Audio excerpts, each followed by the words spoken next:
Hello everyone, welcome to the week 4 of problem solving sessions on the theory of computation course.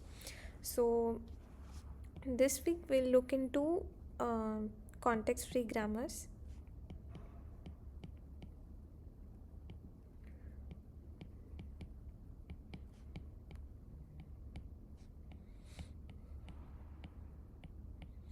Okay, so how do we define this? It is a 4 tuple which consists of production rules, sigma, which is the alphabet. So, these are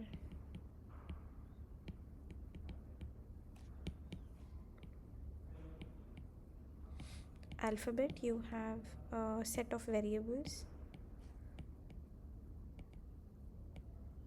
and you have a set of terminals.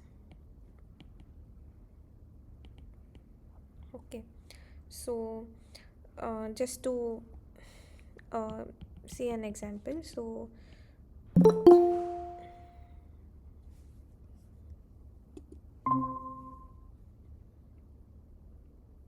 okay, so okay, let's say you have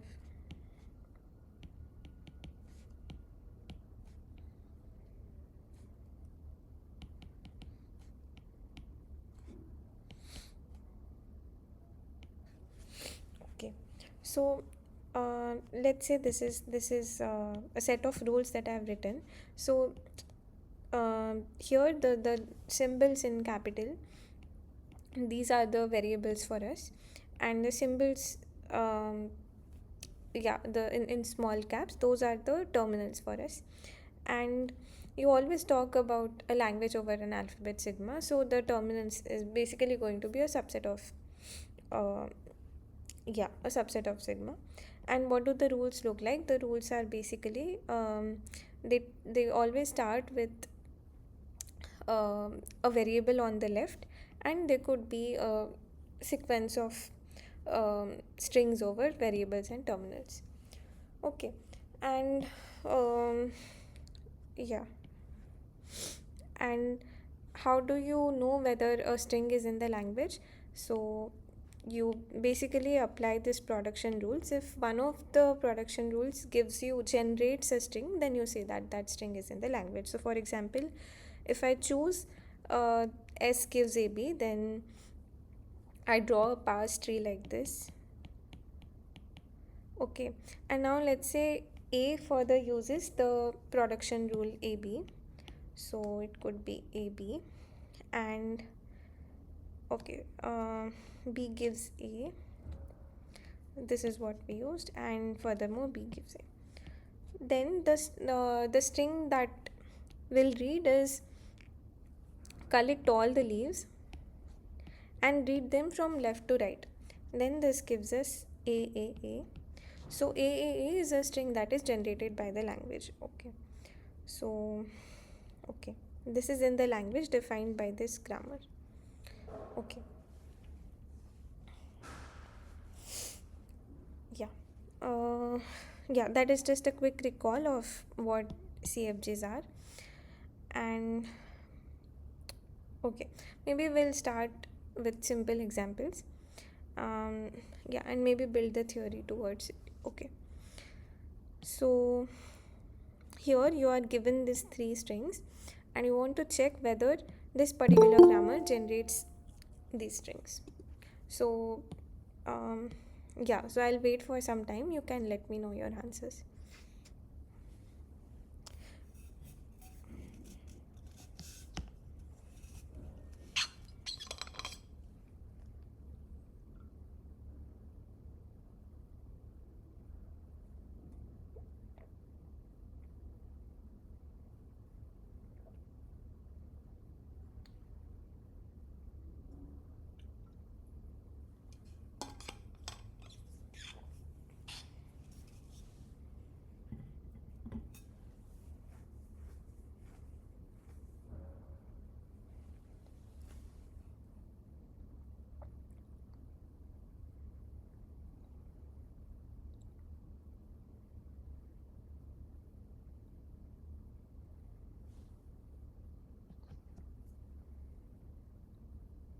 Okay, so let's start with the first one, A B B B. So is this generated by the grammar?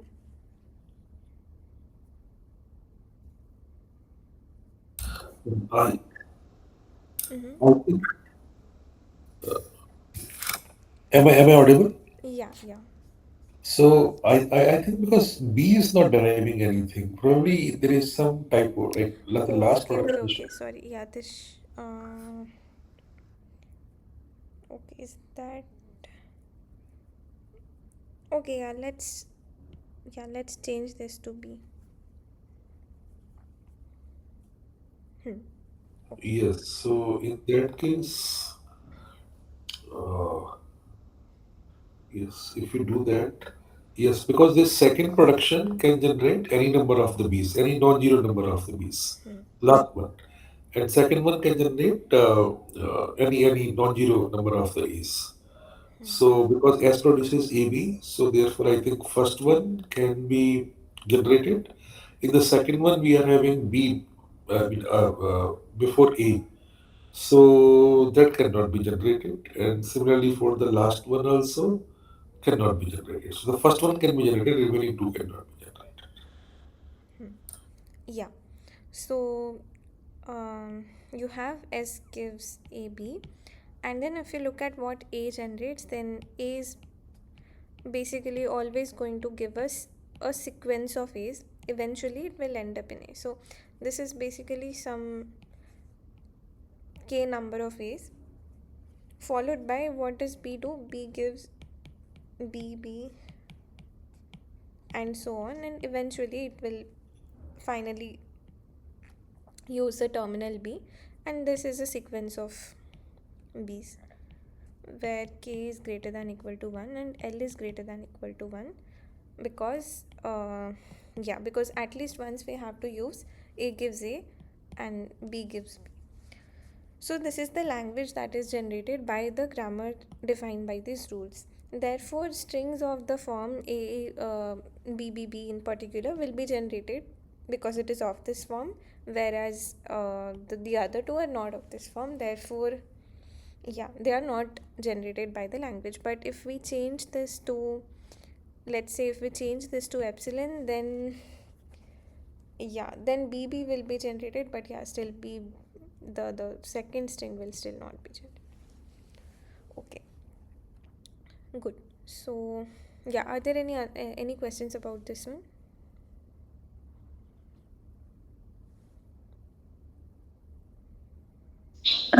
Could you please summarize what we did in this question? Yeah, so sure. So what we want to know is that whether these three strings are generated by the grammar defined by these rules. So the start variable is s, so we always start with s, and we only have one choice, one rule here. So we have to uh, split into a and b. Now we apply the rules for a and b. So there are two choices: either it's a or small a. If you take small a, then it terminates there. So let's explore the other branch for now. So you could keep on doing this several number of times. Eventually, this a will have to terminate into a by using this rule: a gives a. Maybe it does a sequence of these instructions and eventually it does this. So if we read this parse tree from left to right along the leaves, then naturally this part of the subtree is going to be explored first and this part of the subtree is going to be explored later. So what this gives on the left hand side is a bunch of a's, and if you look at what is generated on the right side, that is nothing but a bunch of b's. Okay, and these are independent, of course. Like I could have used I could have produced three A's and two B's, and so on. Any combination is fine. And here K is at least one and L is at least one because of this rule. A gives A and B gives B. Had this been epsilon, for example, then we would have had K is at least 0. So what we're saying is that the language generated by this grammar is all the strings of the form A to the K, B to the L, where K and L are at least one, and among these three strings only A, B, B, B is of this form, therefore only this is accepted and the others are not. So only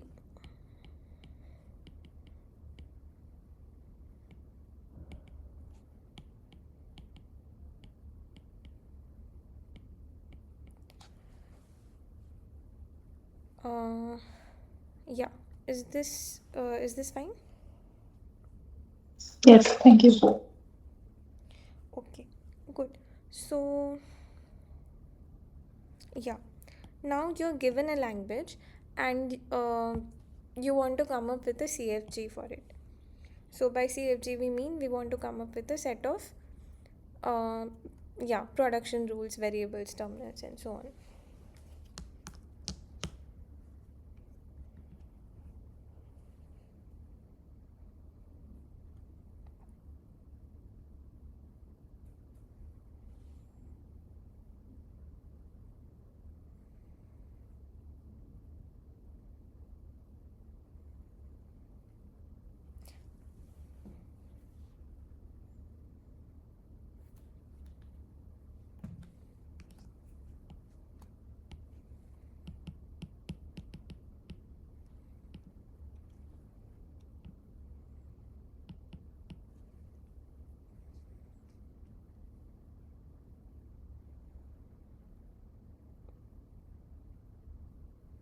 Yeah, anyone would like to attempt? So, so like say W contains at least three ones. So then one production would be say S produces, uh, and S produces say uh, right. So S produces 0, 0, 0, A, 0 capital A, and then followed by say three ones, and at least three ones. But then these three ones need not to be together, isn't it? So they can appear anywhere. Uh, so for that thing, or is why to introduce a separate non-terminal capital A? Can't we use this S produces something and which can be repeated, then this S can be repeated any number of the times if that works. So, but that won't work because otherwise that simple S has to be replaced by something else. Hmm. So, yeah. So first symbol could be uh, let us write say so instead of using a single non-terminal in the right hand side, I should use two non-terminals. So like say it could be B, it could be A, and Um, not o- sure, not okay. So your idea is correct. So what you're saying is there is a one, there are three ones at least. Before that, there could be something.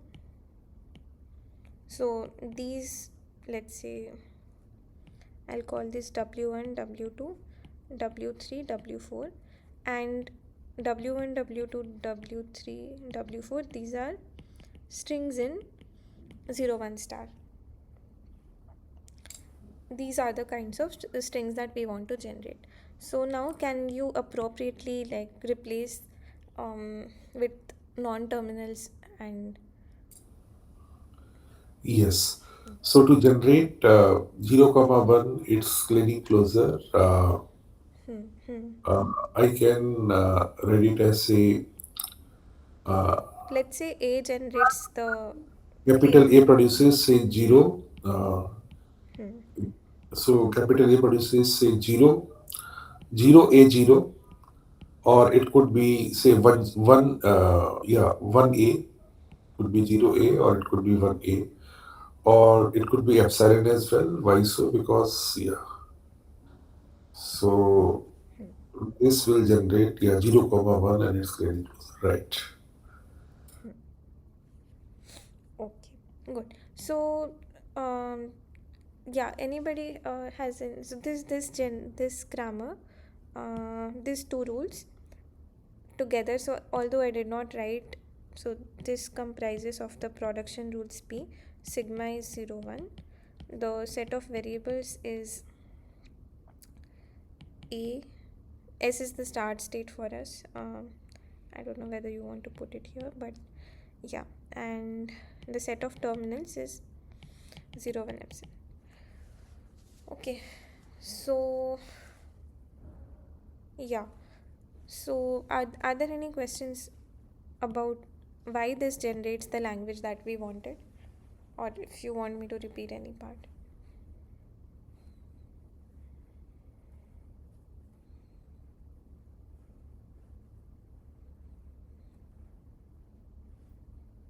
Hi, excuse me. Yes? Uh, the rules are only the S, or they are both S and A. S and A, both of these. Uh, means like why can't only S means like can generate? I mean like A is B button. Means why both needed? Because if you only use if you only use this rule, then your tree will not end up in anything, right? So if you do this, um, A1, A1, A1, A, then in order for a string to be generated, all the non-terminals should end up eventually in terminals. But if you don't give the rules for A, then that will not happen. Okay, okay, thank you. Sure. Any other questions?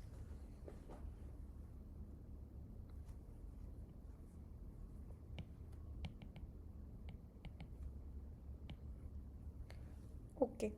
So if not, then attempt the part B. So we want L to be the set of all strings which have odd length.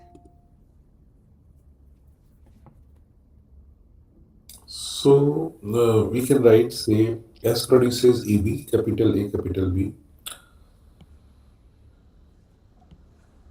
and S produces AB. And I want that A should always generate something which is of even length, and A should generate something which is of odd length. So that entire thing becomes of the odd length. No, no, no. B should generate something which is either a 0 or a 1, nothing more than this. And A can generate anything like, say, 0 plus 1 cleaning closer kind of thing.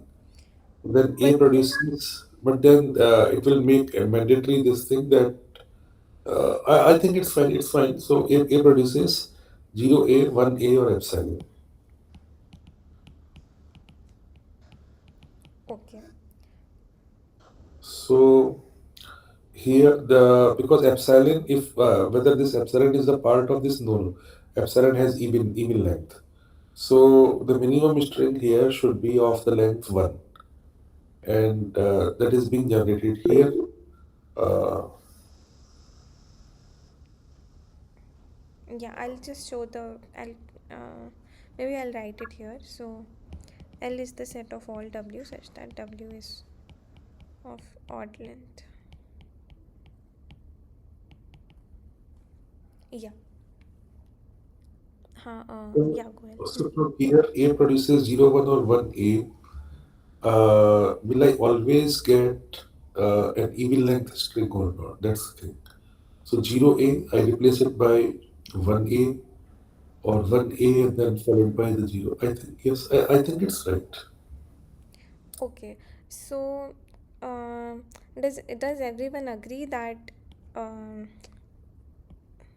that this grammar generates the language L?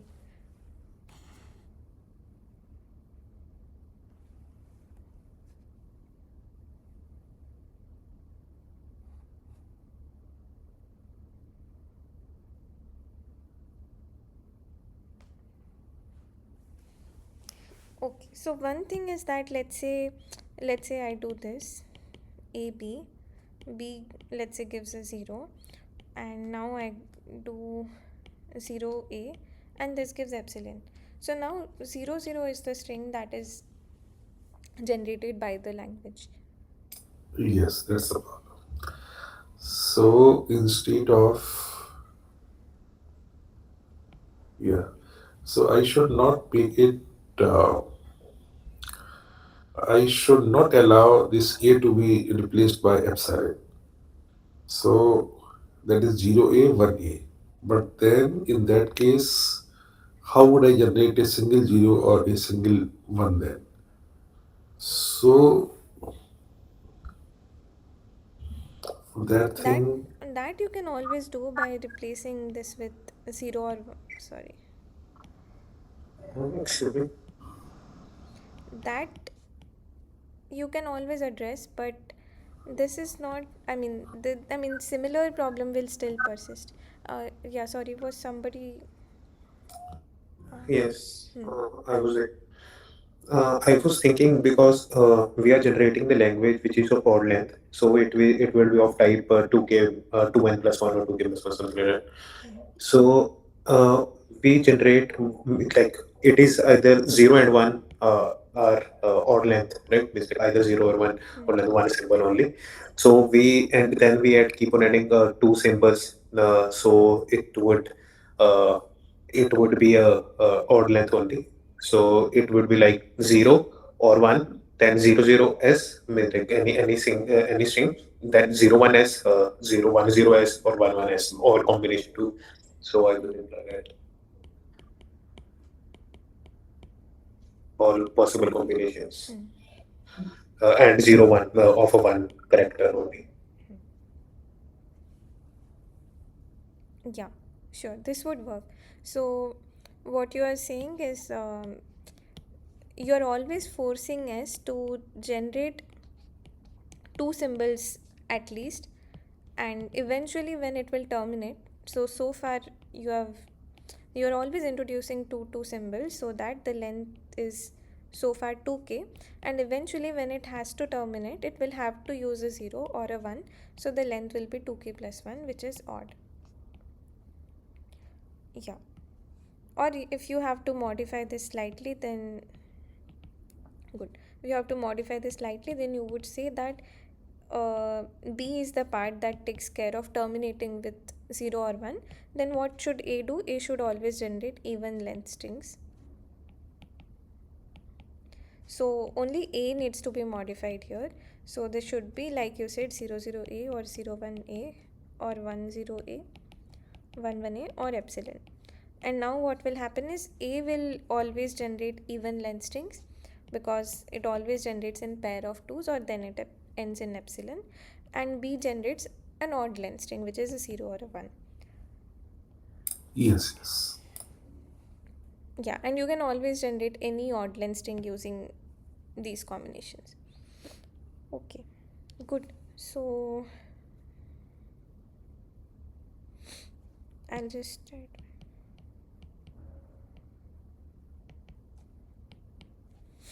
Okay. Okay, so basically, either the same one grammar rule as going to 00s, which I told you, or writing these three grammar rules, Hmm. the same thing. Yeah, yeah. Okay.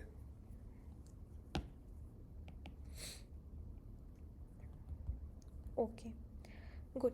So, I have a question. hmm, So if G consists of the product sum S arrow, small a, S, capital S, small a, then okay. vertical bar, B, small b, capital S, small b, then vertical bar, and small a, capital S, small b, and then vertical bar, and small b, capital S, small a, then vertical bar, null,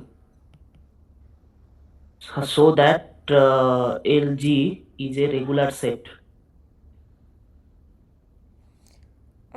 So you are asking whether the language accepted by this is regular. Yeah, that kind of things, regular set, maybe. By regular set, you mean regular language or? Um, So I am not sure, but I found this kind of question. So that is why I am asking. Okay, okay. So, one thing that you can do is that, first of all, okay, I'm interpreting your question as whether this is a regular language. So, to do this, what you'll do is, first find out what is the language of this, what is the language of this grammar. Okay, one second. So, there are no rules for A and B, is it? Like, how do we terminate finally? There has to be rules for A and B.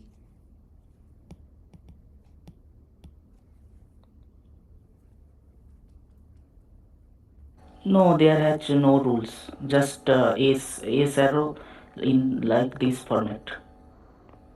Yeah, then this is not CF, then this is not a grammar at all. I mean, Okay, you cannot, maybe yeah. question mistake by some author. Mm-hmm. Still this can generate null, this can generate Yeah, epsilon, can generate epsilon, that's all. Yeah, and that that is, would be that would be that regular. would be a regular set having just one element epsilon. Hmm. Sure. Hmm.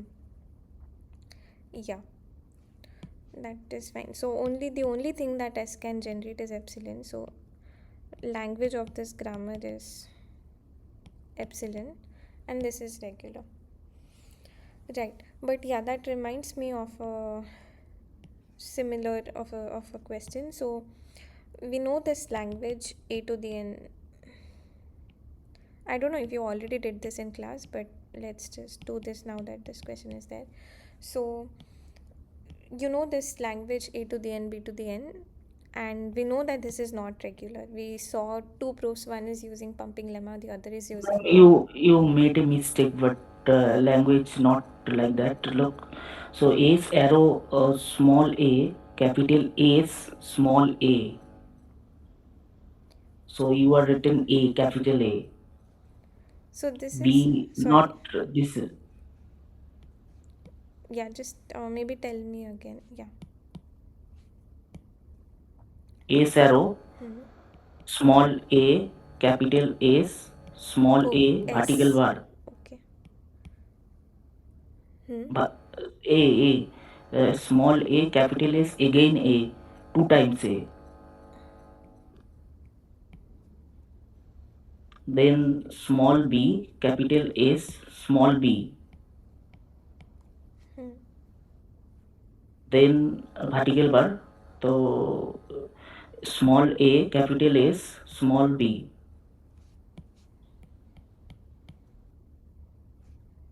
And then vertical bar, small b, capital S, small a. Then epsilon. Okay, right. This is right. Okay. Um. Yeah. One second.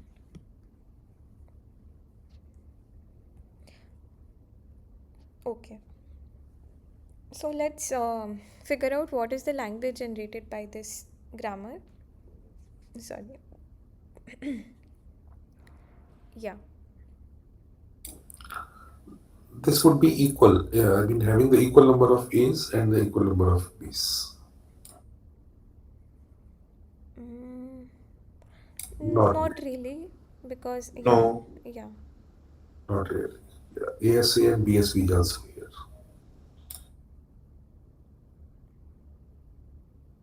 yeah.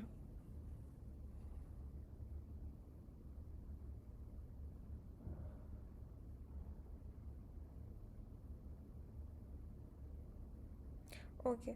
So my claim is that any okay, anything I think except A or B, yeah, I think any even length. any even yeah. Yeah, because A and B all possibilities are been there are then anything between. Exactly. So one thing, observation one is that um, notice that it always generates even length strings. So this grammar only generates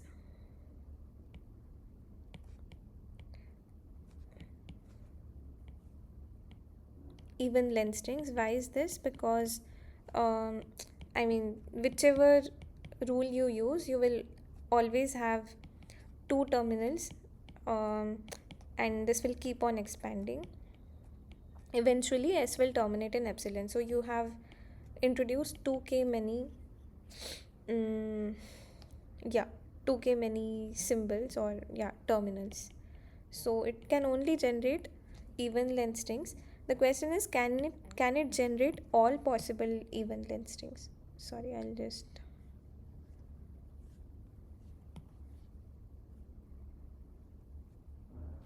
yeah. So the question is,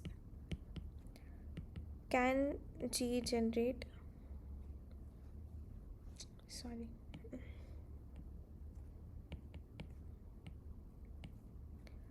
all possible even length strings? Uh, I think yes. Yeah. So yeah, can you just Yeah. hmm, Because I can explain intuitively because the grammar is like AA, BB, AB, and BA. So they are all possibilities of A and B.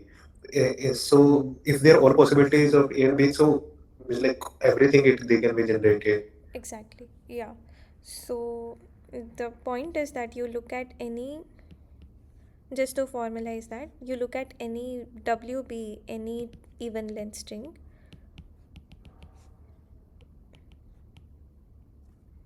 Okay, then you look at the first and the last position, and let's say this is AB. Okay, then the transition that you're going to use is this one, ASB. Okay, so that this is always going to be sorry, yeah, so that this corresponds to the first element of the string W, and this corresponds to the last element of the string W, and everything else will come from this instance of S. Then you look at the second symbol and the second last symbol, so let's say this is BB. Then you will use the transition BSB, and this corresponds to the second symbol here, and this corresponds to the second last symbol here. So you keep on doing this repeatedly, and eventually you'll have generated any string W, because the assumption was that you start with an arbitrary W, and here is a process, step by step process to generate W. That's it. So that, I mean, exactly what you said, but I'm just making it a little more formal. Okay, so that means S, the language of S, is all strings that are of even length.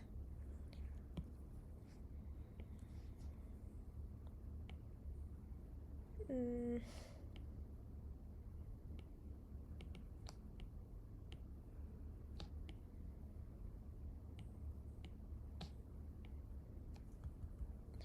okay. Okay, are there any questions?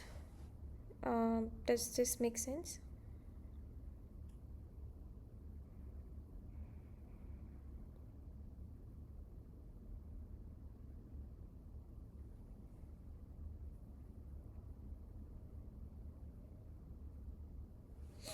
Okay, good.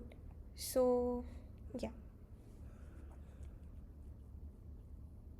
Okay, right, but your question was whether it is regular, right? So, it is regular because you can come up with a DFA for accepting even length strings. Maybe just, I'll just, yeah, just to connect. So, this is regular because, yeah, I mean, anyone, how do you come up with a DFA for this?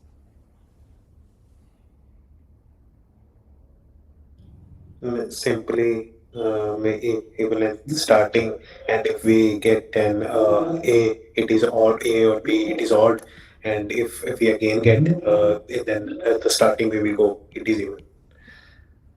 And you'll accept that. Uh, Yes, yes. okay, good. So, hmm. Okay, I think you would have probably seen this in the course, but yeah, let's just do it again. So, you know that this language is not. Why is this blurred? Okay. So I have a query at this point. Hmm. From this given grammar, if we find the overall type, if we consider the product, if we consider the type of each production of the grammar, can you go back to the previous grammar having these productions? So what is the type of the first production? Certainly, this is not type 3. This is type 2. Rather, all the productions here are of type 2. No production is of type 3. So then, how? Sorry, what is type 1, type 2? Can you, yeah. So in the Chomsky classification, say this type 3 productions are having a specific type, Hmm. right? And Hmm. so and this is type 2 production. I mean, every production of this grammar is type 2. Hmm. And so how is that You mean possible? this is also type 2? So, while determining the overall type, we do not consider the null productions. Even though nulls are allowed, even though it's okay, but nulls are allowed in type 3. Nulls are allowed in type 1 as well if it is being produced directly from the start point of the derivation. That is allowed. Uh, but with the constraint that s should not appear in the right hand side, but that's fine. So if we simply ignore this epsilon, then let us decide the overall type of this grammar based on the remaining productions. So every production is of the type 2 only, not type 3. So how did this happen that all the productions are of the type 3, sorry, type 2, and is still the overall type, is still the grammar become, is still the language defined by the grammar became regular. So, I mean, is there any connection between type of grammar and the language being regular? Okay, I think I get what you're saying. So, um, so is your question something like this? So let's say all the productions are of the form, maybe, yeah, something like this. Then, um, I don't know, something like this. Then you can sort of always come up with a DFA for it. Yes, yes, yes, Yeah. yes. Right. So, So probably every regular is context free, and every context free need not to be regular, right? So every regular is context free. So right. So, yeah, can yeah, we go can on. we can we come up with the grammar of this form for this thing wherein we are Yeah, generating the yeah. Google lesson? So I think there are these two terms that I'd seen long back. These are called left regular grammars, and there are something called right regular grammars. And what that means is all the terminals are on the left hand side. I don't know whether you call it left regular or right, whichever. And in the other one, you'll have productions of the form. Um, Something like this, or yeah, basically the mirroring of that. And um, okay, so okay, so the point is that whenever you can, I mean, sometimes the language, I mean, the grammar given to you may not be presented in this form. It may not be left regular or right regular, but there's a series of steps that you can do. I think, yeah, those are like mechanical steps. You can follow it step by step, and you can convert them. Not all of them, but some of them can be converted into this form. Okay. And every regular language can be brought into a left regular form or a right regular form. I mean, both of them. And once you have that, you have an equivalent DFA corresponding to it. So maybe in this case, I don't remember the rules, but yeah, um, I think that there's a set of rules that if you follow, you can bring it down into this form. Yes, yes, maybe, right. Yeah, probably what you'll have to do is like think of SA as a new variable, Yeah, like say, capital. yeah, Yeah, right, yeah, good person. something like, yeah. Yes, yes, true, true. But that would be very actually. So what would happen that if I replace this SA by some other variable? Because when you write the grammar for this a raised to the power n, b raised to the power n, then you would be writing the grammar as produces ASB or ASB or that or epsilon to generate that a raised to the power n, b raised to the power n. And if we use the same strategy there also, then probably that grammar can also be written in the as a regular grammar, and that is not possible. No, I didn't get your question. So, So if we use this mechanism that I replace this S A by some other variable so as to bring it in that left linear or the right linear form. So then if I write the grammar for a raised to the power n, b raised to the power n, a raised to the power n, b raised to the power n, then yeah, that grammar you cannot bring it into left regular or right regular form. by Try using it. the strategy Yeah, this. yeah. So in this case, it's like straightforward. So in this case, what you'll do is, okay, let me just write this again. So this one is straightforward, but there's a method, a general method that I don't recall. Yeah. Mm, or epsilon. Okay. So now what you could do is introduce this. Yeah. S gives AA or AB or BA or BB or epsilon, and he gives, oh, okay, okay, it's not that straightforward. Okay, fine. Okay, I'll let this go. But okay, to answer your question, let's say, yeah, we have this language, right? So can you come up with a grammar for this? So that would be S produces say ASB uh, and n is greater than or equals to 0, say then I can replace, can you make this n greater than or equals to 1? Hmm. So that so then or as S can produce, say replaced by epsilon Okay. ASB or or epsilon. epsilon. Yeah. Okay. So, yeah. So, okay, now there's no way that you could, I mean, even if you add a very new thing, um, AS, even then you would have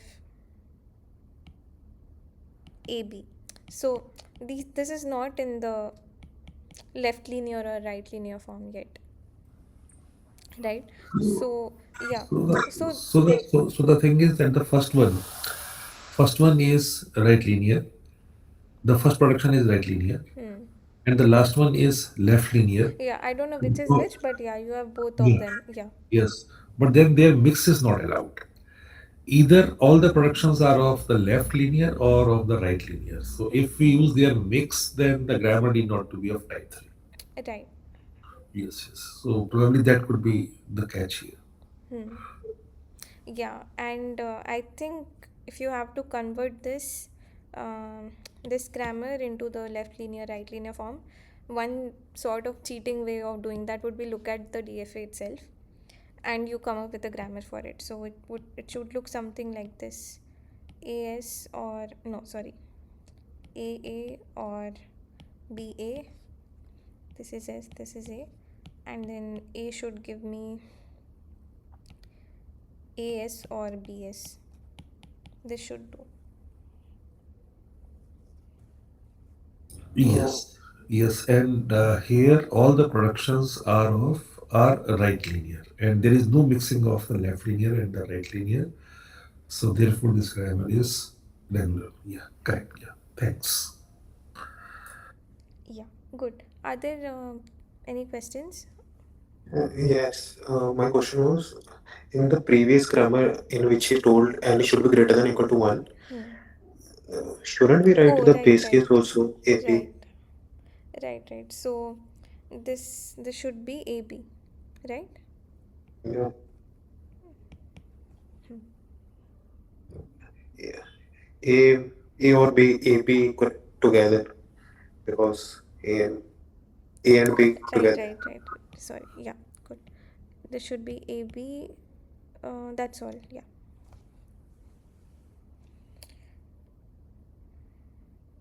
Hmm. Okay, good. Yeah, any other questions or yeah.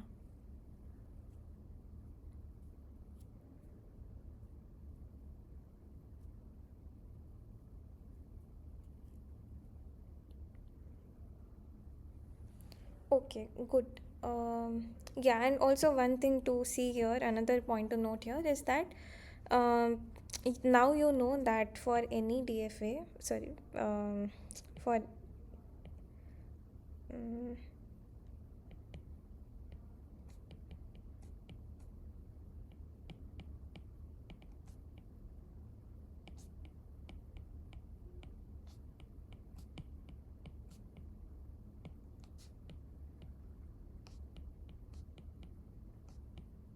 so if I give you any regular language, then you can come up with a context-free grammar for it. And an easy way to see that is you, because the language is regular, there is a DFA that is associated with it.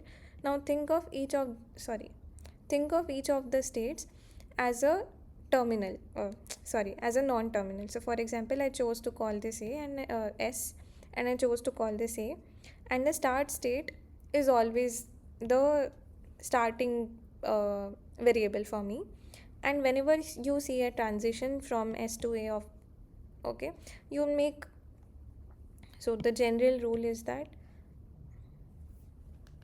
whenever you see a transition from state Q to P on, let's say, A, then you will add a rule. Maybe I'll, sorry,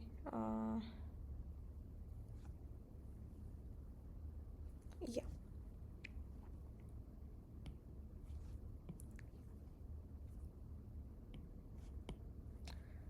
okay. So whenever you have a rule of the,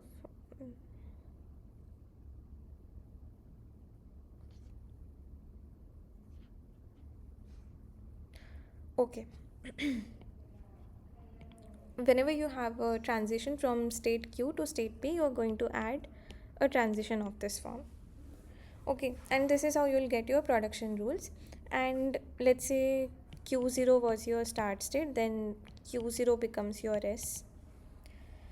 Everything else remains the same. So this is an easy way to see why regular languages are a subset of CFGs. So if this is the set of all context-free grammars, then regular languages are something here. Okay, and this is one example where you know that there's definitely something outside here. One such example is A to the n, B to the n. Because we know that this is not regular, either use pumping lemma or Myhill narrowed argument. And now you have seen that this simple production generates this language. So you know that it is CFG, but it is not regular, therefore it should be somewhere here. Okay, yeah,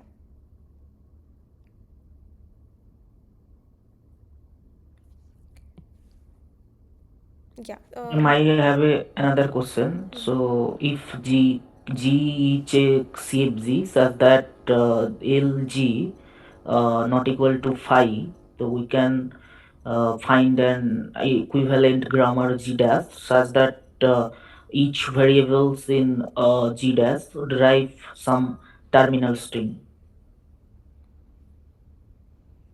Mm, so okay, so if I understand your question, so you have been given a grammar G such that the language of G is not equal to phi, Yeah, yeah. and you want to come up with an equivalent G prime Yes, such that the production rules have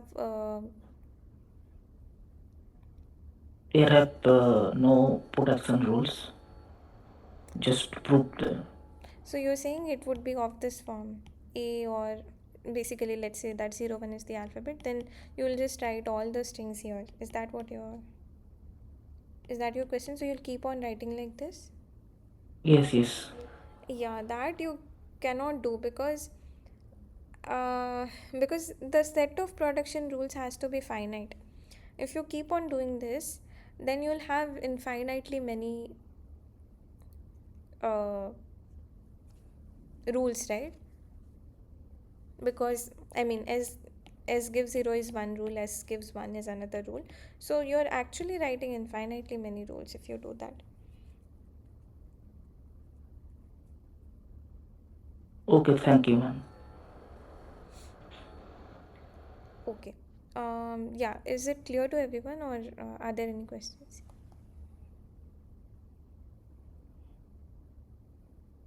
So this question was not clear to me. I mean, what was being asked? So it's saying that we'll not allow any non-terminals in the grammar. You just have a series of terminals. That's it. Other than s, there is no other terminal on the right hand side. Sorry, variable on the right hand side. Yes. So in that case, the language would be equals to phi. Uh, why is the language free? The language is anything but. Oh, yes, yes, yes. Anything which can be generated from here. Right, right. Yes, true.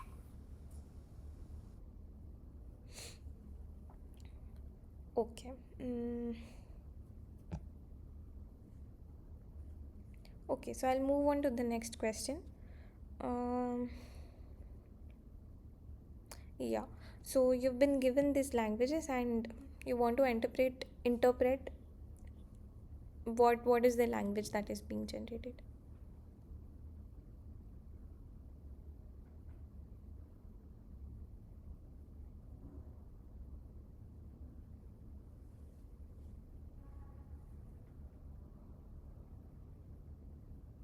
So from capital A, we would be generating what? Equal number of A's and then followed by the equal number of B's. And then from B, we would be generating what? Say equal number of, not equal, equal number of B's followed by the equal number of C's. So then that will become what? Say A raised to the power M, B raised to the power M plus N, and then C raised to the power N kind of thing. Yeah, exactly. So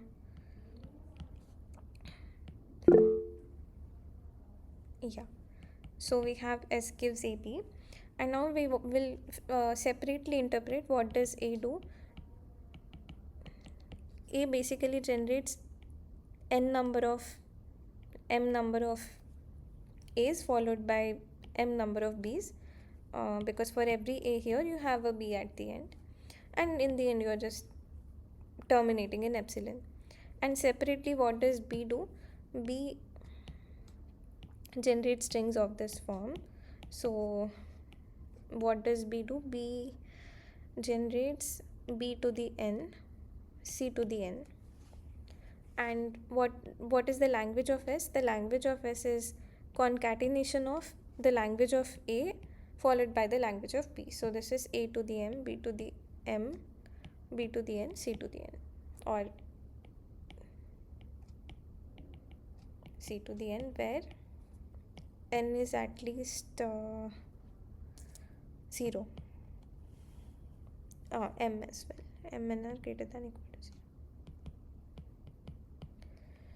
Okay, so this also tells you why CFGs are closed under concatenation, because let's say you have L1 and L2. Okay, I'll just, one observation immediately from here is that CFGs are closed under concatenation because let's say L1 and L2, these are CFGs. Sorry.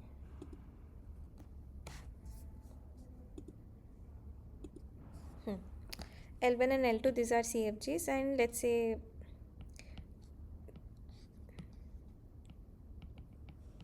these are the rules for L1, these are the rules for L2, and S0 is the start variable for L1, and S1 is the, maybe I should call it S1, S2. Okay, and S2 is the start variable for S2. Then what you do is you come up with a new grammar which has one more rule. S gives S0, sorry, S1 followed by S2. Then the language of this new grammar, by adding one more rule with S as start variable, is exactly the concatenation, because S1 will generate all strings in L1, S2 will generate all strings in L2, and you get all possible combinations of those.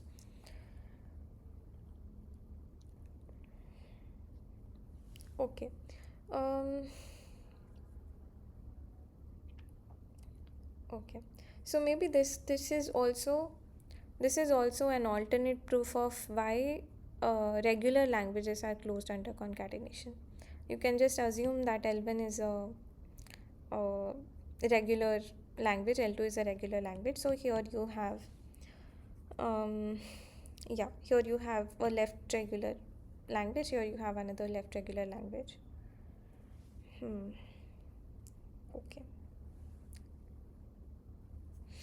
Okay. So let's try the second one. Okay, this should be easy. Yeah. Yeah, either A or B, and then we have to generate A and A should be same, when B and B should be same. So which means it should be palindrome, and A and B which is one length. So this means it can be odd length palindromes. Yeah, great. So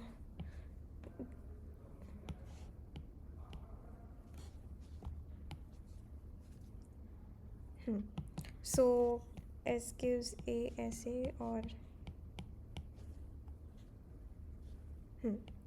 A or B. So first thing is that it generates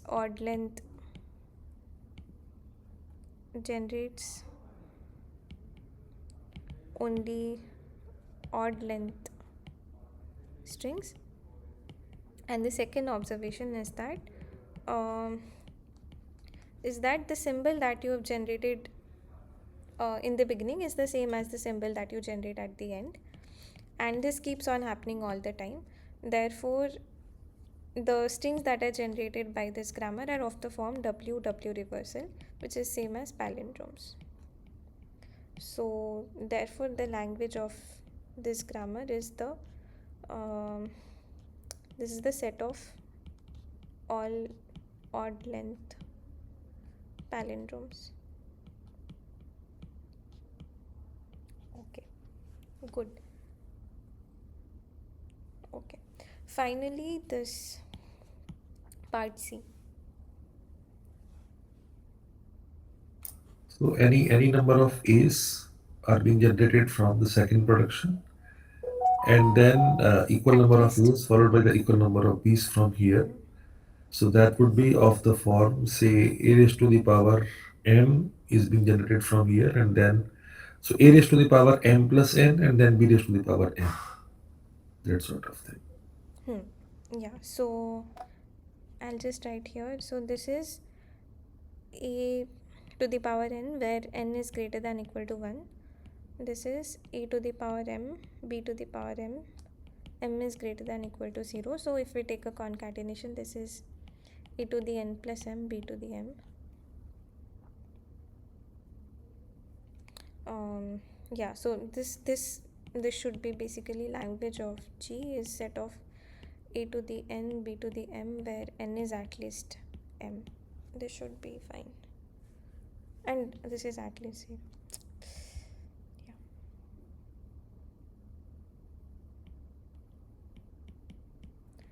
This should capture it, right? Yes, yes. Okay, good. Okay. Yeah, so are there any questions about any of these or anything related?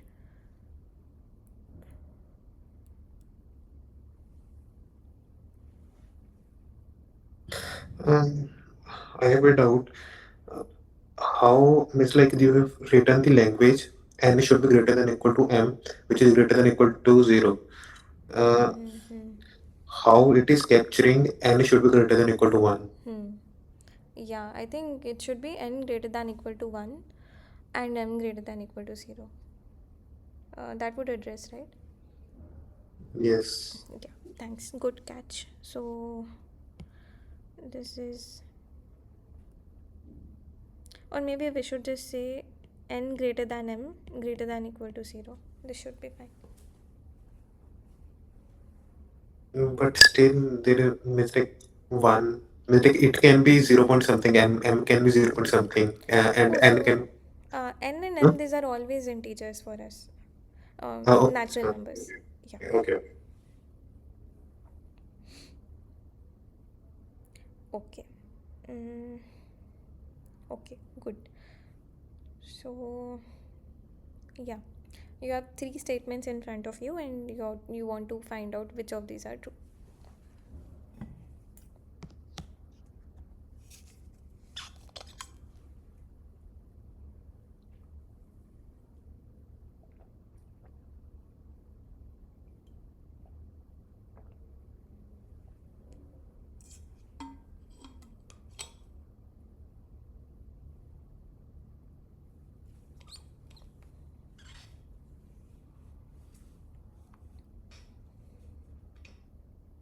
But here all three statements are false.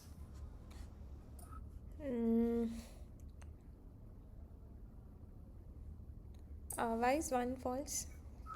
So there are CFLs that cannot be generated by the grammars in the because every CFG can be converted into CNF. Right. Mm, So okay, there so um, okay, so there are, okay, like different sources have different definitions for CNF. So some allow the start variable to generate epsilon, some don't. So yeah, but yeah, I think in the lectures what you did is you allow s gives epsilon kind of rules, right? I don't remember recall that whether the epsilon was allowed or not, but I guess that in the CNF, a variable is producing exact two variables or producing a single terminal. These are the Right, only two right, right. productions. Yeah, Yeah. yeah. And moreover, we may include sometimes we introduce a new start point of the derivation, just in case the s is appearing in the right hand side of any of the production. Right, right. So yeah, so um I think, okay, let me just recall what, I'll just keep this aside for a moment and recall what Chomsky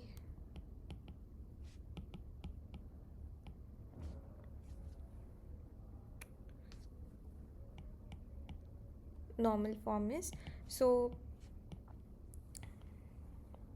So any grammar that fall where all the production rules are of the form um, A gives BC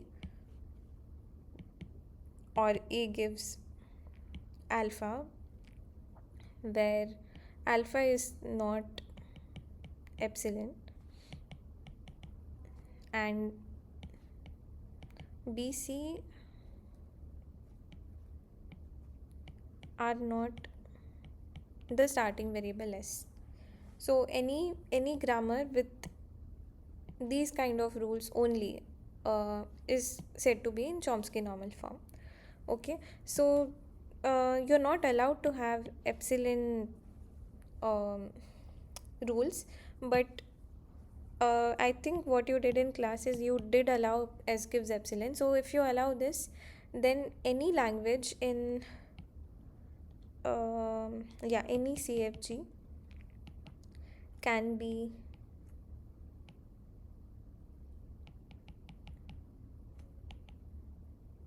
okay.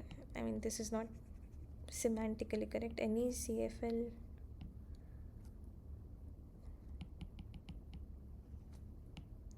corresponding to a CFG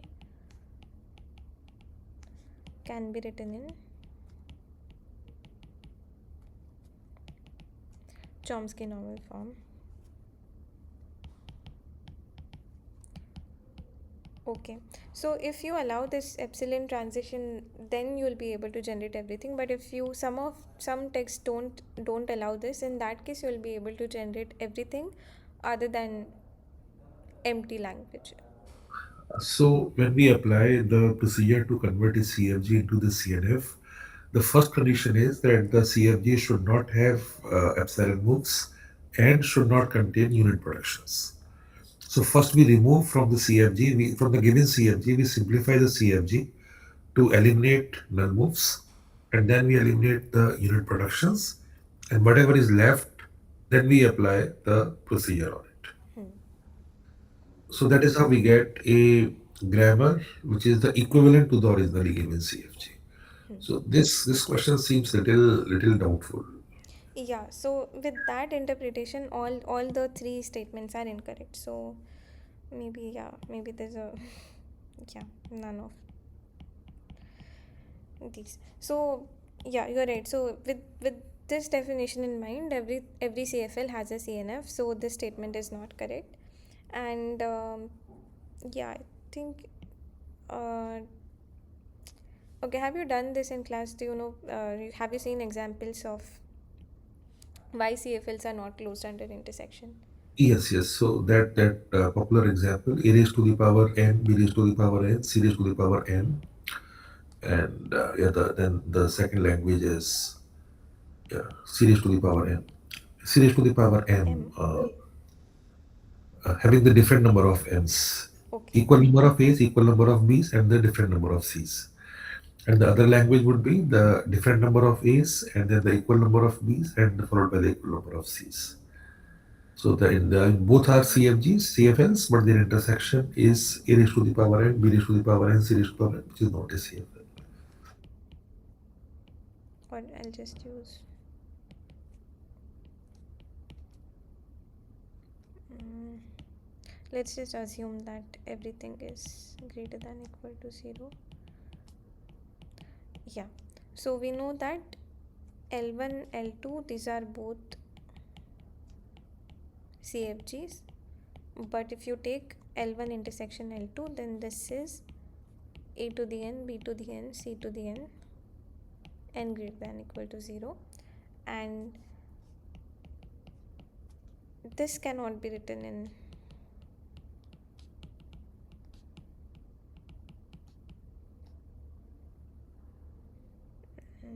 or let me just say this is not CFG. So how do you show that something is not a CFG? So I mean, in contrast, you have seen that A to the n, B to the n is not regular. So how do you show that something is not regular? You had a pumping lemma and Myhill-Nerode theorem. So there is a similar uh, theorem for showing that a language is not CFG. It's called pumping lemma for grammars or something. So have you done that yet, or I know this thing. I know this thing. sure? So yeah, I'll just write it. I'll not go into it. This can be shown by a pumping lemma in CFG context, not the one in regular languages. Okay, so yeah, and because it is not closed under intersection, it cannot be closed under complement. Okay, yeah, and just to quickly recall, so how do you show that it is closed under union?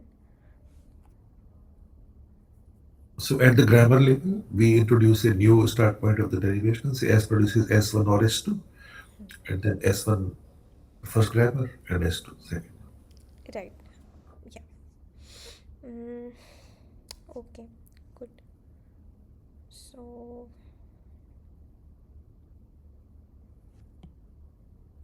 okay.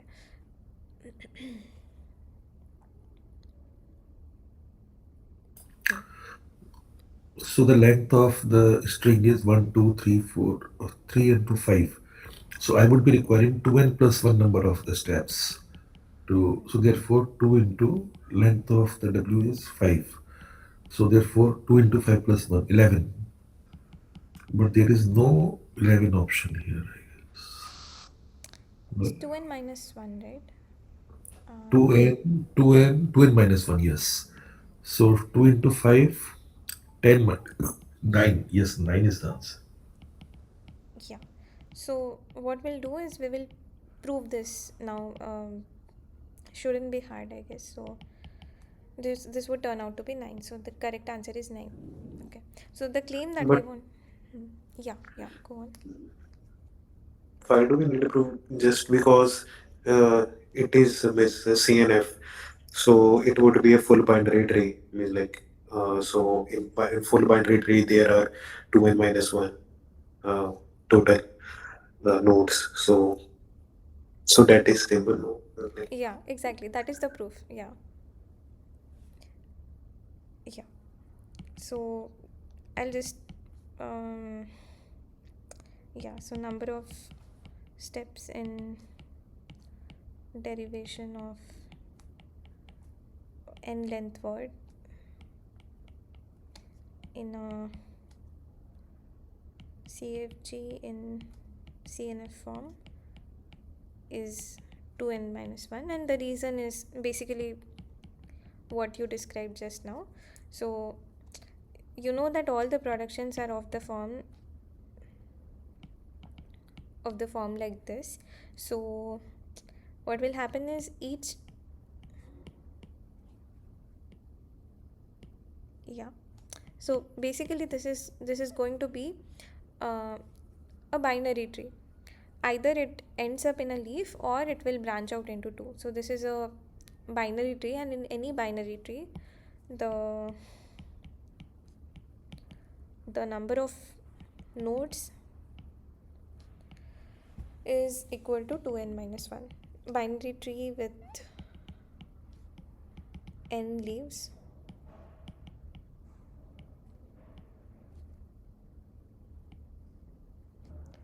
the number of nodes must be 2n minus 1.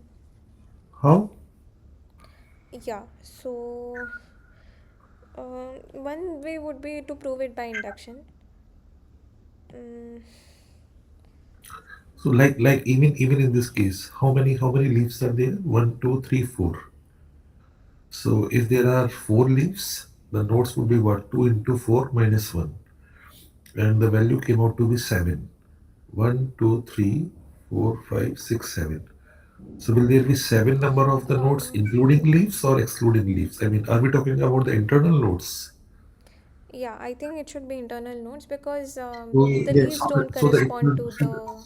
so the internal nodes would be the internal nodes would be there would be, say, if there are n number of the leaves, so then the internal nodes would be internal No, no. nodes n plus 1 number of. So if there are n number of the internal nodes, then the number of leaves would be n+1, I guess. No, no, no. No, That is. no, Hmm, no. yeah. If there are n leaves, there are n minus one internal nodes. So total is two n minus one. So these are total number of nodes. Hmm. Like leaves are one more than internal nodes. Hmm. Hmm. And it would prove or something like because means like I remember something like in third year, second year, it was something like every internal node has two children. So so it was something like because it every node had two children. So edges are like total nodes minus one, and so total nodes are internal nodes plus leaves. So it would be internal nodes plus leaves minus one. So we add total edges, which would be twice of internal nodes. So that's something that we did it. Means like I remember vaguely, but it was some that like because every internal node has two leaves, so it recursively we go like that, and so minus one. Hmm. So ideas like that. Yeah. So no. So one thing that I'm now thinking about is you should only be counting the internal nodes, right? Because uh, yeah, because I mean we are only counting the number of steps in the derivation, right? So So the point here is no, no, no. The second production will also get counted. So say if like in the case of the apple, so length of the apple is 5. So then we would have called dead production 5 times. Dead production, I mean this production of the firm A produces small a. So since the Um, length of the apple is 5, can you write apple here so let's that say, let's take a smaller example. Okay, let's just say that this is my. yes. So now in So, this case, I have called dead productions 2 times. And whenever I use the production as produces AB, so I am increasing the length of the non-terminal by 1. I am replacing one length by a length of two symbols. So if the length of the string is n, it shows that I have called dead productions n number of the times. And yeah, from where do I get those n number of the non-terminals? So I have to call the live production how many times? N minus 1 number of the times, resulting into the final value as n plus n minus 1.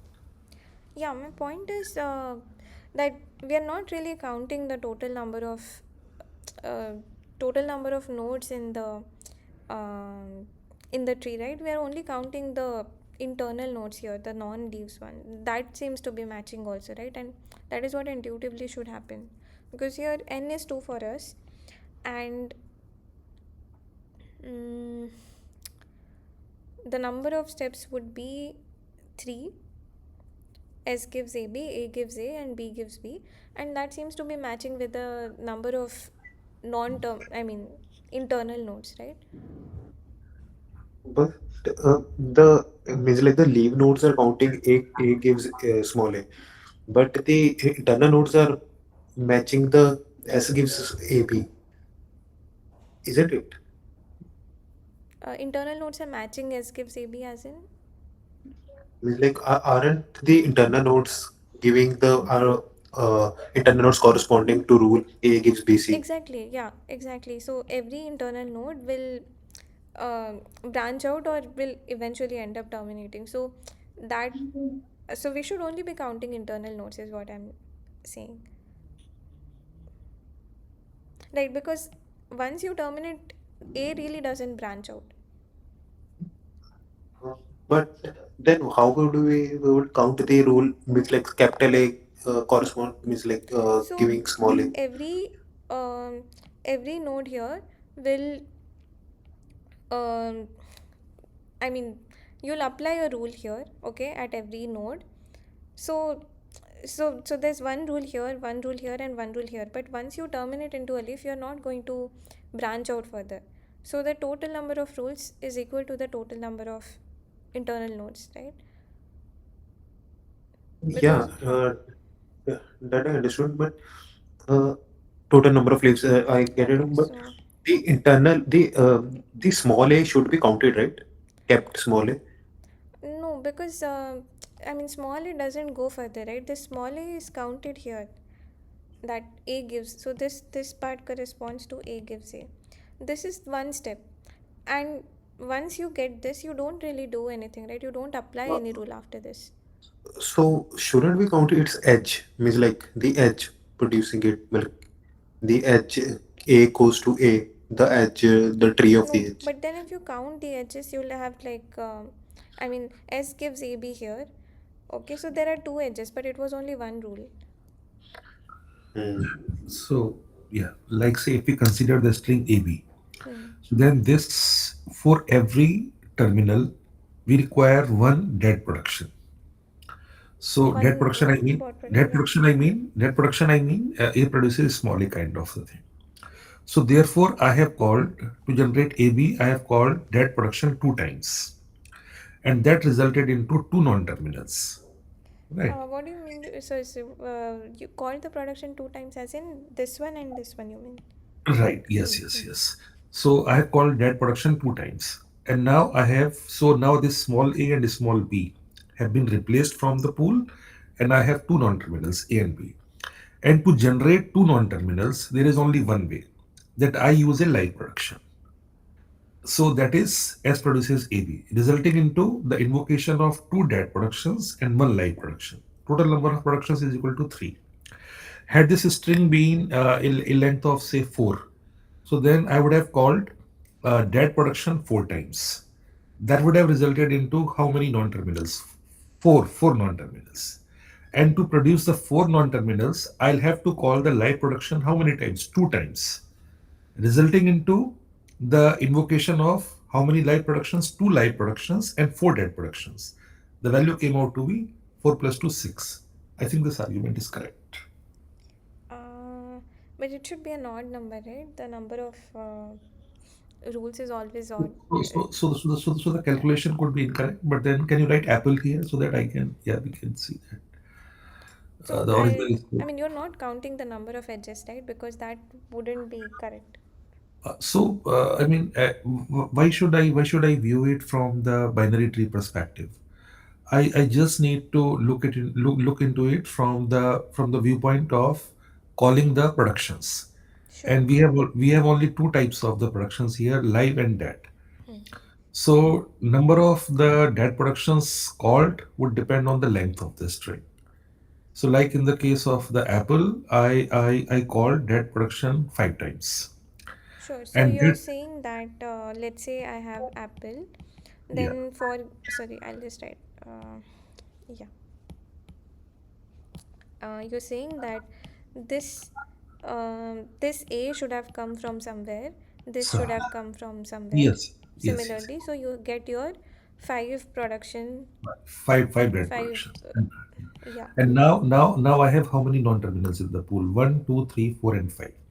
So from to I cannot generate a single non-terminal by using any production. I can only generate two non-terminals at a time by using only one live production. So how many times do I need to call the live productions here? So number of the live productions would be like I can use one live production to generate two, one live productions to generate these So two. you can, so internally that is what you are kind of doing. That there should be some way of combining these two, some two of them, and so on, right? You basically want a tree out of it, because I mean, from the top down approach, what's happening is that S splits into two, and this somehow it keeps on splitting so that these correspond to the leaves of the tree. Now in this case, what has happened? So how many number of the internal nodes are required? So as you said, n minus one, right? N minus one number of the internal nodes in that sense. Right. So, okay. I mean, those two trees were different. In the previous trees, this was the whole tree. Therefore, these correspond, the boxes correspond, the red boxes correspond to internal nodes. And these should be 2n minus 1 because um, these are n already. Okay. And if you look at a binary tree with n leaves, so these are the leaves in the new tree, then how many internal nodes are there? There should be n minus 1 nodes. I think, yeah. So there should be n minus 1 nodes here so that you produce n many leaves. So if you add this up, n minus 1 and n, then you should get 2n minus 1. Right.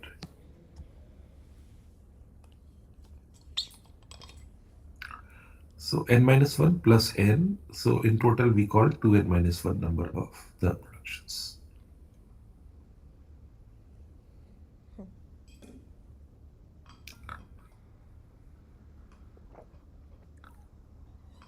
Okay, is this fine with everyone?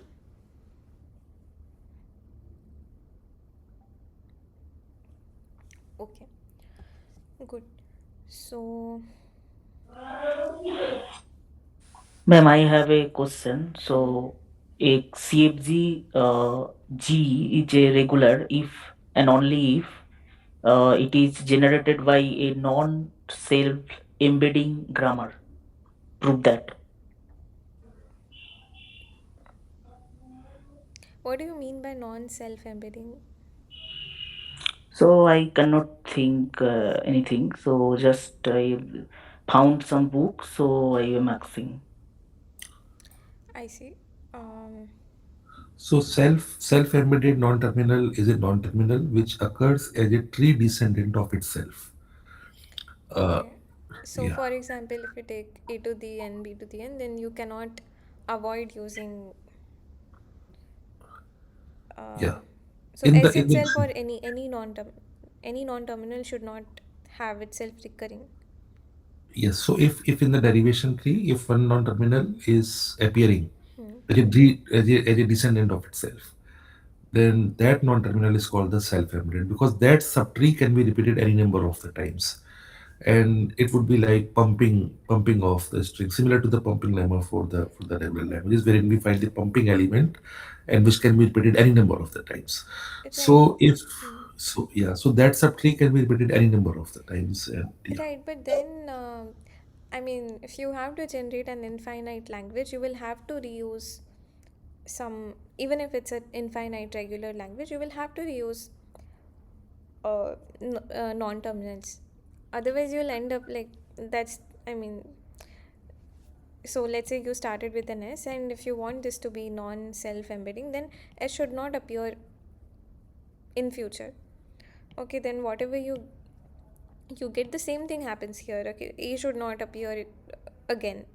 So you'll always have to keep on creating a new um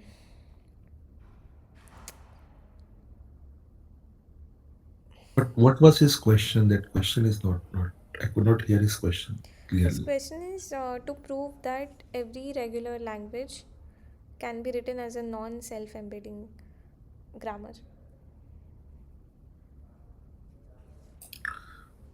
Oh, So yeah, I guess maybe it has something to do with the definition then, because with that interpretation we can't create a finite grammar.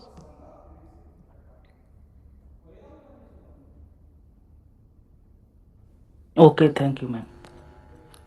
Okay. Hmm.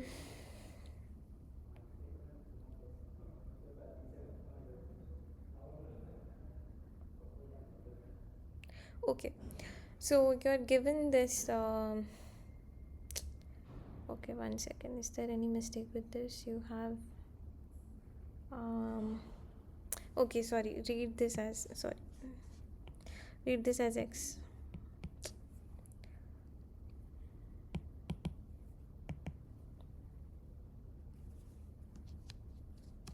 um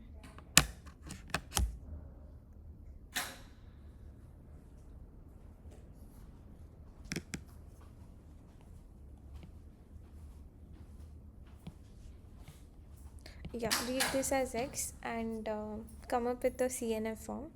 So yeah, if you have any ideas, then let me know. I'll just wait for a minute.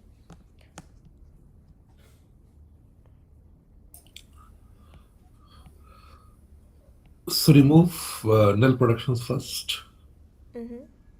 Okay. and that will result into what? S produces AX or BX or A or B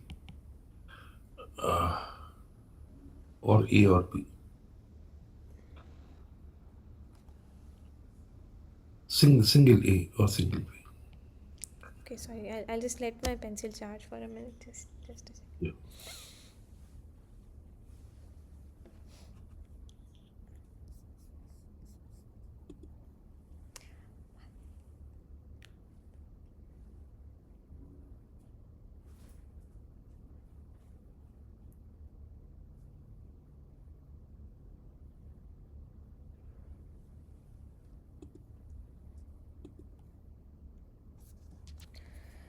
Okay, yeah.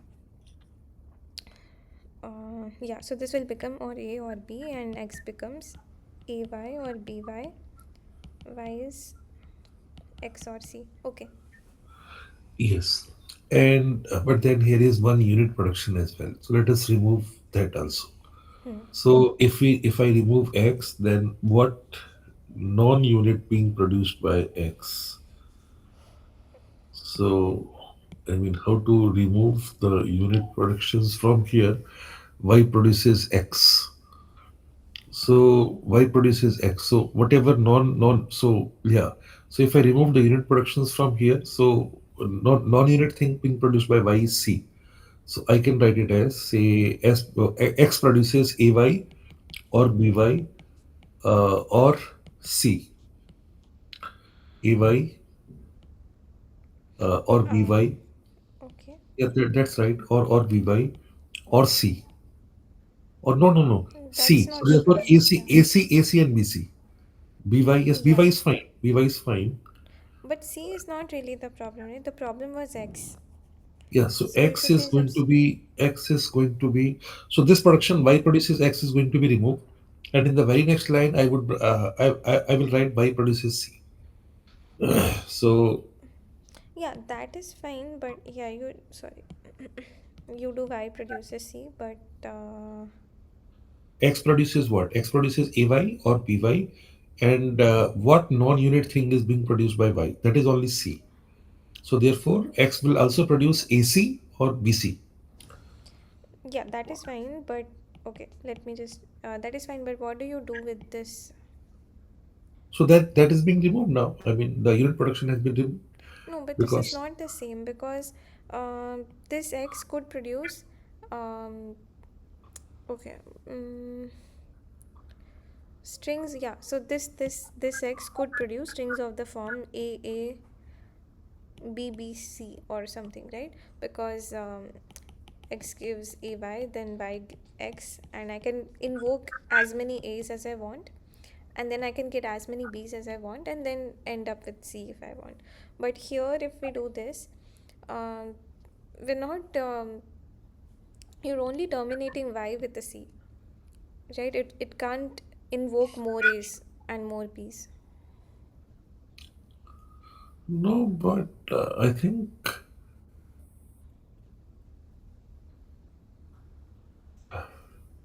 so.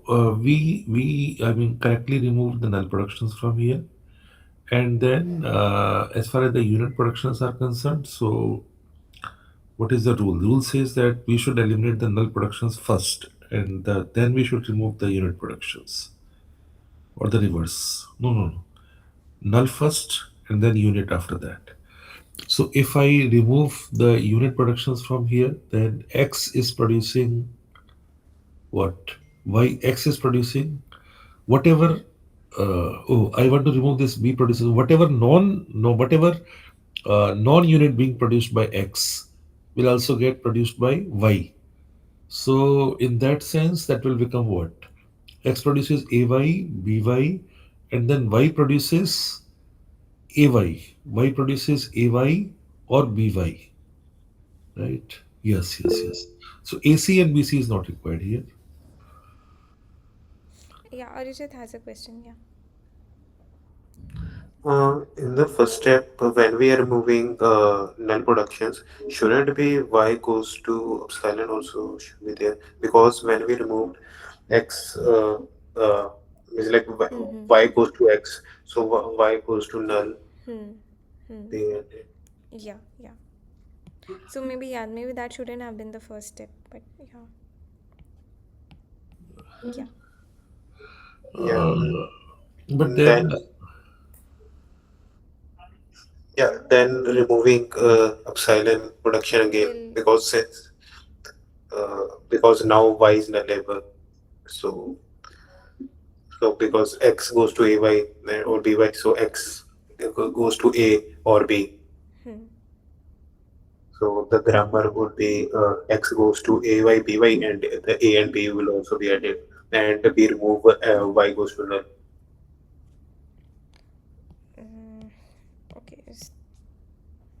So Because we you're saying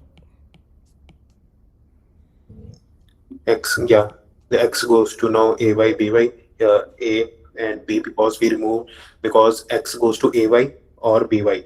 Now we can add x goes to a or b because we remove because y goes to epsilon, we remove that. sure. Yeah. yes, that's right. But while removing this unit production, Y produces X or C. So whatever non-unit is being produced by X will also get produced by Y. So therefore, Y will also produce AY or BY, so, along with C. So the last production will become Y produces AY or BY or C.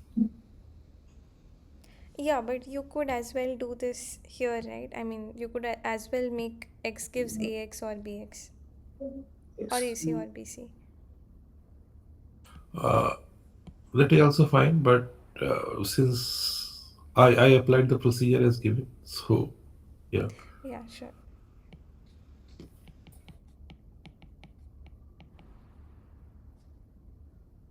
So I'll remove this. Or maybe, yeah, let me just highlight the second thing we did was this.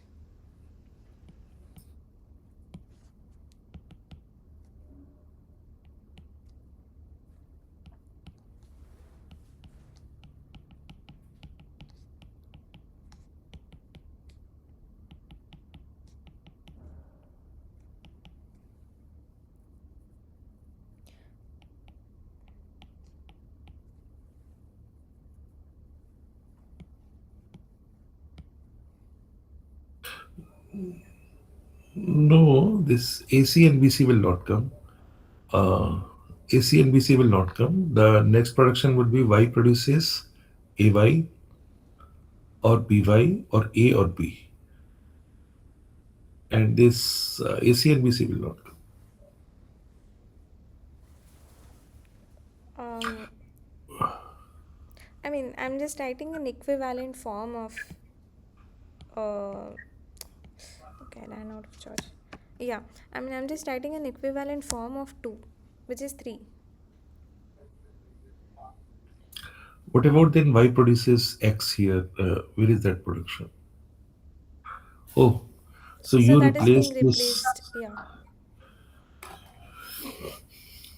So I don't know whether both the grammars are equivalent or not by just replacing Y by X everywhere wherever So Y is appearing. y could be x or y could be c.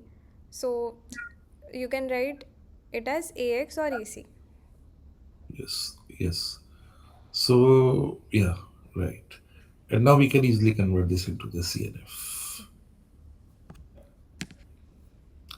by using a new non-terminal. Let there be more redundant non-terminal in the grammar. So I can always write, say, capital A is producing a small a, whereas the small a is already being produced by S. So Yeah, 1 second. Yeah. So this is where we were. Hmm. Yeah. Go on. so now I use, say, a new non-terminal capital A, and so then these productions will become yeah, and B produces small b. So then this S becomes what? AX or BX or A or B, or this X becomes AX or BX or A or B. Or for AC thing, I can write what is being produced by C. So I can use C. So then it become AC and then BC. But I'm little doubtful here that what if I replace this small a by capital S itself? So in that case, this S will produce Sorry, capital. small. What replacing what with what? So capital S is already producing small a.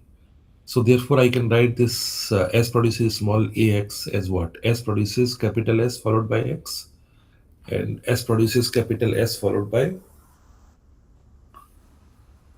No, no, no, no. Yes, yes, yes, yes. That can be done. No, but that would be troublesome. And for this thing only, in the lecture, I vaguely remember they have introduced a new start point of the derivation if S appears in the right hand side. RHS. Yeah. But at the moment we don't need it because yeah. Anyway, we don't have S on the RHS. We don't have, but then we can bring S into the RHS by following this thing that S is producing a small a or S is producing a small b. Yeah, but then you would have to, uh, I mean, add one more rule, right? So I mean, as it is, this is in the CNF, Yes, yes. This is in this. CYK form. Sorry, CNF form. Yes, yes, yes. This is there. Okay, probably if you follow different, I mean, different set of rules, you'll probably end up in a different grammar altogether. Um, yeah, sure. Okay. So Okay, I'll just leave this one more example to try out by yourself. Um, yeah, so you want to check whether the grammar that's written here um, generates the string abccc, but you don't you don't do it like brute force thing. You use the cyk algorithm for doing so. So check this by using, sorry, use cyk algorithm.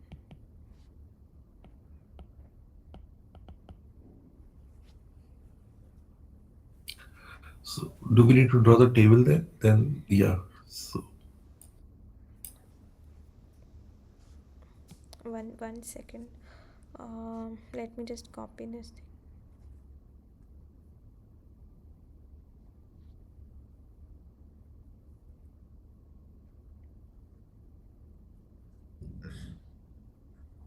It is easy.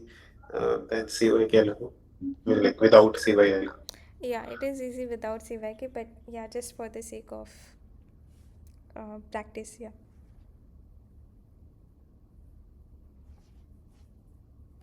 Hmm. so what is the length of the string here? One, two, three, four, five. So first draw a row having 5 cells.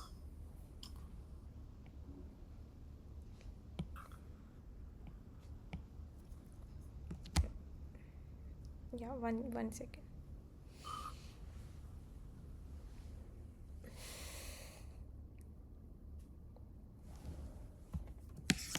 Hmm. So one row having 5 cells. Okay, why is this not working?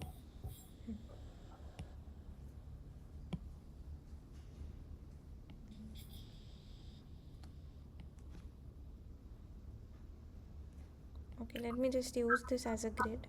Um, Yes, yes. That grid is yeah, required. Leadership grid. yeah.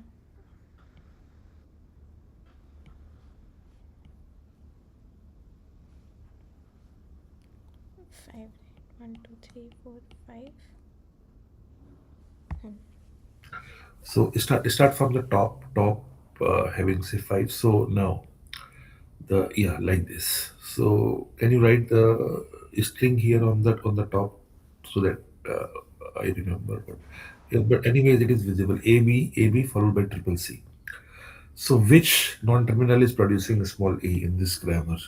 So C is producing small a, and yeah. So So capital C will appear in the first box.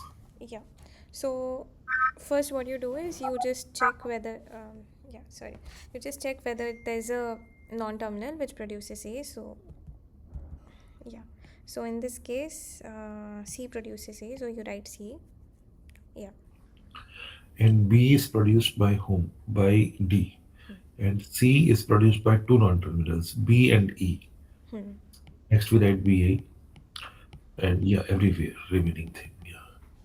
So now this is the entry. Now in the next row, so there used to be one difference relation, I guess, that this V Vij is equal to if there exists a production of the form. So Vij includes all the non-terminals A, wherein there exists a production, say A produces BC, and wherein this B is the element of Vik, and C is the element of something. That used to be C is kk. the element of Vi plus K, comma J minus K, I guess. Yeah.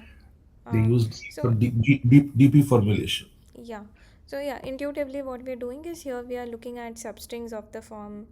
uh, so this corresponds to substring of length 1 starting at 1. This is substring of length 1 starting at 2, substring of length 1 starting at 3, and so on. So this is the starting index and this is the length. Okay, so eventually we want to find out the value of 1 comma 5, that is starting at index 1. we are looking at a string of length 5. So we want to check whether s appears in this in the value corresponding to this cell, because if so, then we know that this string abccc can be generated starting from s. Okay, so similarly here the value corresponds to a string of length 2 starting at 1. That means we are looking at AB. So how can AB be generated intuitively? It's either you generate A separately and you generate B separately. So A can be generated by C and B can be generated by D. So you want to check whether there's uh, a rule of the form something gives CD. Yes, Yeah, A is there. A produces CD. yeah. Now you're looking at a substring of length 2 starting at index 2. So you're looking at 2 comma 2, which is BC. Okay, so how do you get B? You get BC, you get B separately, you get C separately. So what are the possibilities? It could be DB or it could be DE. Right. So we can take the Cartesian product here. Like, is there any production which is having DD or DE or BD or BE in the right hand side of any of the production? Hmm. Right. Yeah, So but at the moment we are only looking at these two, right? Because we only want BC. yes. So that would be DB or DE. DE, which is not there. So DB is there? No. we'll leave it. Okay. Yeah. Yeah, now we look at substring of length 3 starting at 2, which is substring of length 2 starting at 3, which is CC. So this C can be got from BE, this C can be obtained from BE.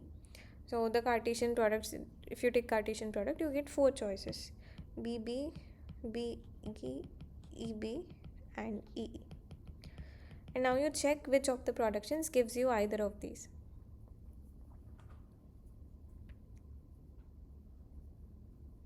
Which one did you ask something? Yeah, which of the productions produces either of these products? Yes, So, yes. So BE is not being produced by EB is produced by B, right. and the EE is not produced by anything else. So B will appear here. Yeah, and the same thing will happen here because we're Yes. again looking at the same product, and you don't have anything here because it does not make sorry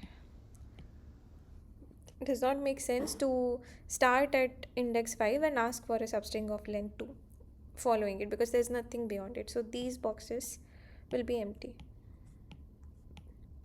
And like we said earlier, this final box corresponds to 1 comma 5, that is start at index 1 and look for a string of length 5, and we want to check whether s will appear in this box.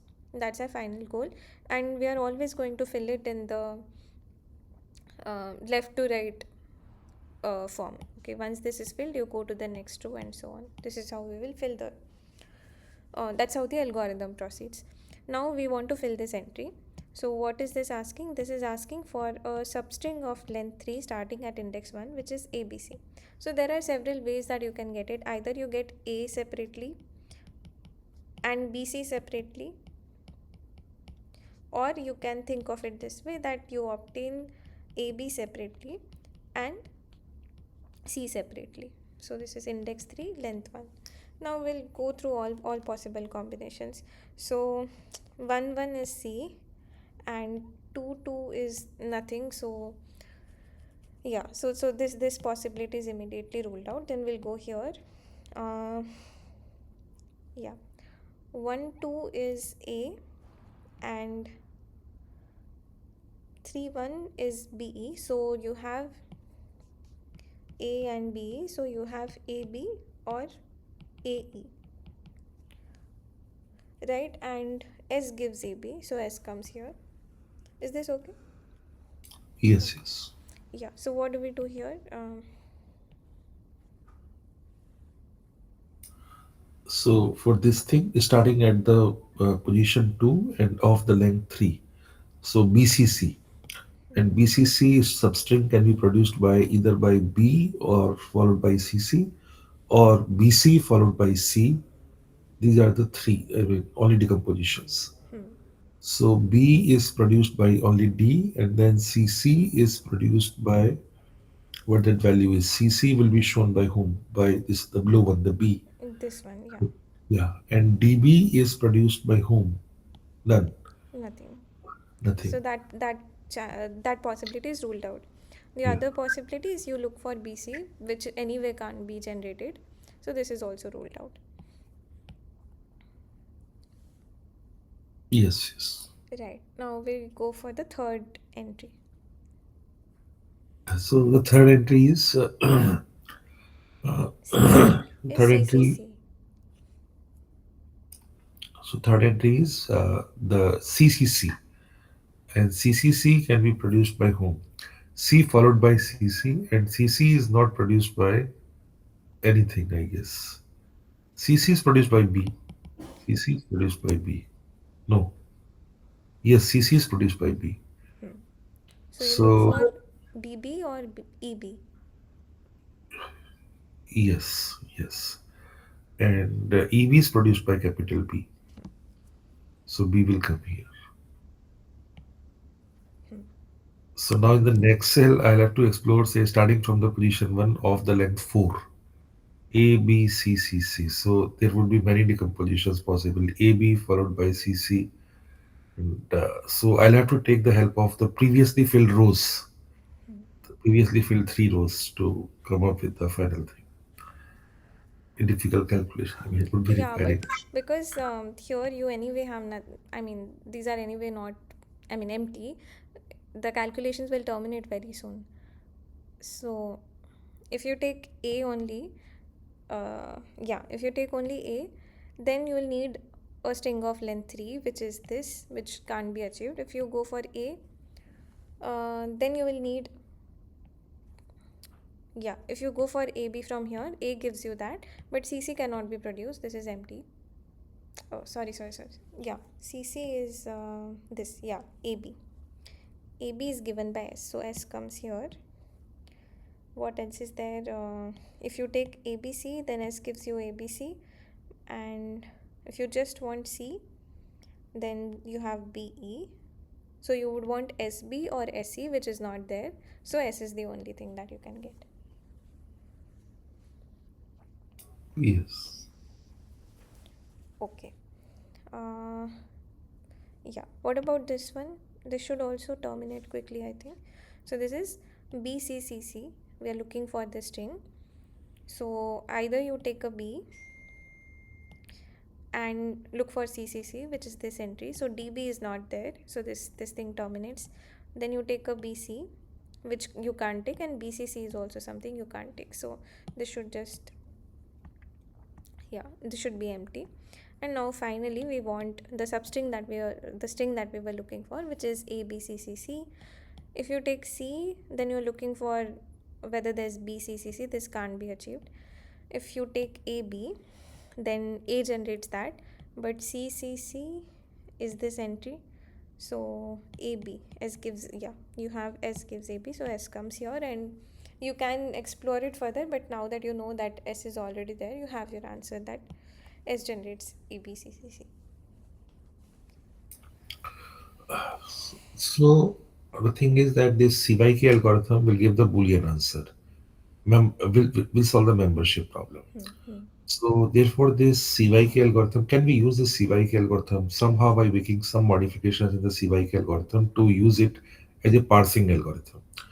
Because the CYK is giving the Boolean answer. It is not say it like in this case.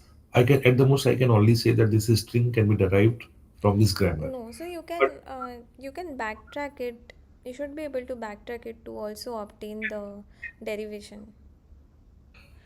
but the Uh, thing is, that this table is not unique for the given string. Like for quite possible that I may get the same table for some other string as well. So yeah, because this table is not unique, like say like if you consider the entries here, first you consider the entries in the first row itself. Say C, like yeah, I but wrote C you here. are only interested in the derivation, right? So this table should be able to give you a derivation for this string. There could be many possible derivations. I mean, here itself, right, you could have, I mean, if you had multiple things here, you would have to branch out.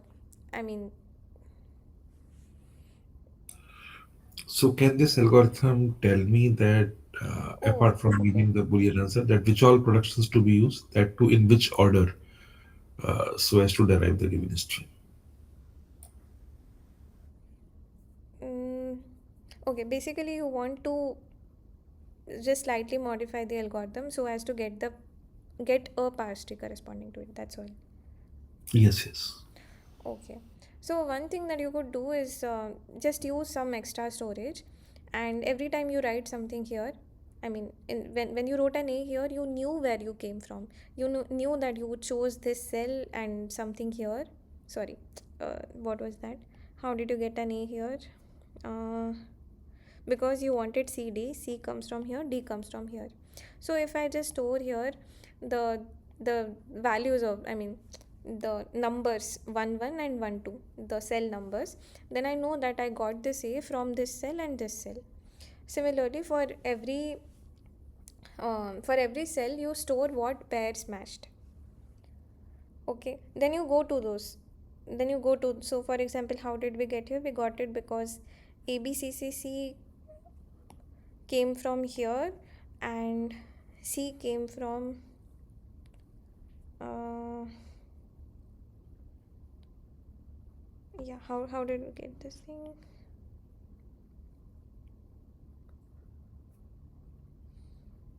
Okay, yeah, just how let me just recall how did we get this. Okay, it was not from here, it was from here. AB gives us it comes from A and CCC comes from B. So then what I'll do is I'll store here the value of these cells. This is 2 comma 1 and this is 2 comma 3. Okay, so this is just some additional space that I'm storing. Now I know that S came from this cell, so I go to this cell and now I'll have values for A stored as well.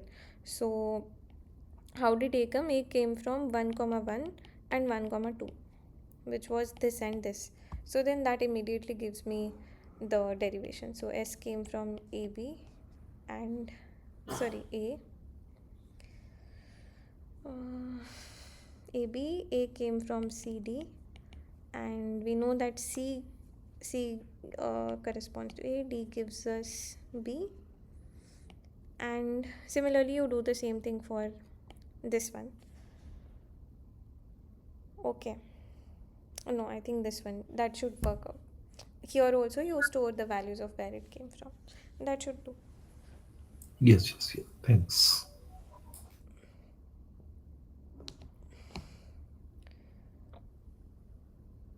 Why don't we use this C by K algorithm as a mainstream parsing algorithm? It is having the polynomial complexity as well of the order of n cube. And so why do we go for the bottom up or the top down parsing stuff and those parsing algorithms? Yeah, those things are not fresh in my mind, so I don't remember the answer. Yeah. Yeah, okay, okay, all right, yeah, no issues. Thanks. Isn't isn't it this also bottom up with red dynamic Yeah, the violence DP program? here, yeah. But I think his question, yeah, what was your question exactly? Like he was saying bottom. I don't know exactly, but he was saying bottom up. So isn't it this also bottom up dynamic programming? No, I think he I didn't did mean, not say. yeah. Mm. I did not say, actually, I did not say bottom up. My point here is that in order to apply this CYK algorithm, probably the requirement is that we should have the grammar in the CNF, Chomsky normal form. And since we can bring every CFG into the CNF, so seems that this algorithm is the universal one wherein you can parse any given string. So if that is the case, then why to look for the top-down or the bottom-up parsers? Because top-down parsers can parse only a small family of the CFG, and so is bottom-up. And whereas we have something available which is working fine for every CFG, then why do we go for those parsing algorithms? That my query was. Yeah. Thanks.